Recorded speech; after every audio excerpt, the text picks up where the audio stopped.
আওয়ামী লীগ সরকারের প্রভাবশালী মন্ত্রী পুত্র শাফি মুদাচ্ছির খান জ্যোতির অপকর্মের ফিরিস্তি তুলে ধরেছেন ব্যবসায়ীরা।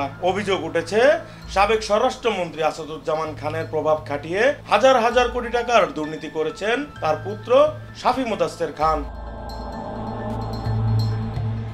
আশুলিয়া থানার এক হত্যা চেষ্টা মামলায় মুদাচ্ছির খান জ্যোতিকে জিজ্ঞাসাবাদের জন্য 4 দিনের রিমান্ডে নিয়েছে পুলিশ। শুক্রবার রাতে তাকে গ্রেফতারের পর আদালতে হাজির করে 7 দিনের রিমান্ড আবেদন করেন মামলার তদন্ত কর্মকর্তা আশুলিয়া থানার এসআই আবু তাহের মিয়া। শুনানি শেষে বিচারক তার 4 দিনের রিমান্ড মঞ্জুর করেন। ছাত্র জনতার অভ্যুত্থানের মুখে হাসিনা সরকারের পতনের পর একে একে বেরিয়ে আসতে থাকে ওই সময়কার মন্ত্রী আমলাদের দুর্নীতির ফিরিস্তি।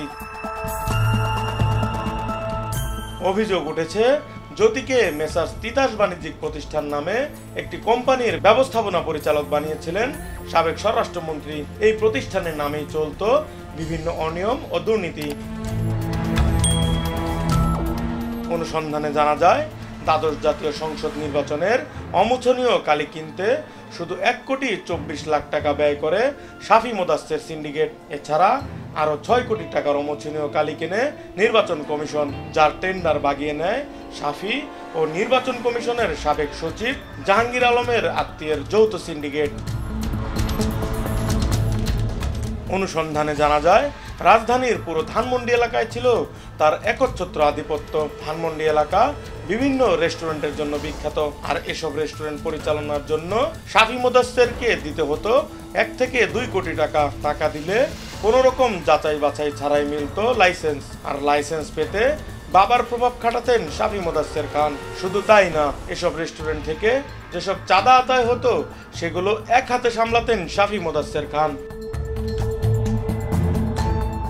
অনুসন্ধানে আরো জানা যায়, শুধু রাজধানীর কারণ বাজার থেকেই প্রতিদিন 1.5 কোটি টাকা চাঁদা আদায় হতো সাবেক স্বরাষ্ট্রমন্ত্রীর নামে। ফুটপাতের ব্যবসা, মাছ বাজার, মাদক ব্যবসায়ী, আবাসিক হোটেল থেকে উঠানো হতো এসব চাঁদা।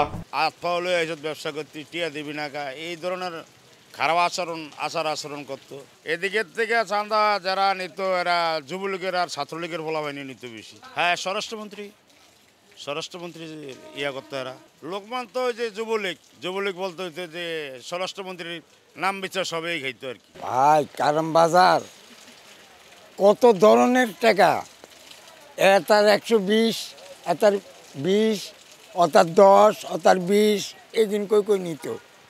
না দিলে ওরা দোয়ান না লাগালেও টাকা দিতে হইতো। আজকে দোয়ান করি নাই, শরীর অসুস্থ, কালকে দোয়ান লাগাইছি, কালকে টাকা দাও, এটাও নিস। এই রোদে জ্বলি ম্যাগি বিজি, তাকেও টাকা দিতে হয়েছে। আপনি করেন না করেন, টাকা দিতে হবে। এ টাকা মন্ত্রীর হাতে পৌঁছে দেওয়ার জন্য দায়িত্ব দেওয়া হয়েছিল মন্ত্রীর এপিএস মনির হোসেন সহ আরো 2 জনকে। এই টাকার মোটা অংশ পেতেন আসাদুজ্জামান খান কামাল। পাশাপাশি এই টাকার একটি ভাগ নিতেন তার ছেলে শাফি মুদাচ্ছির খান। সাবেক স্বরাষ্ট্রমন্ত্রী কামালের নির্দেশনায় এই এলাকায় একটা সিন্ডিকেট তৈরি হয়েছিল। সেই সিন্ডিকেটের মাধ্যমে তারা এইখানে প্রতিদিন 1.5 কোটি টাকা এই চাঁদার কালেকশন স্বরাষ্ট্রমন্ত্রী এবং তার ছেলে জ্যোতির কাছে পৌঁছাতো।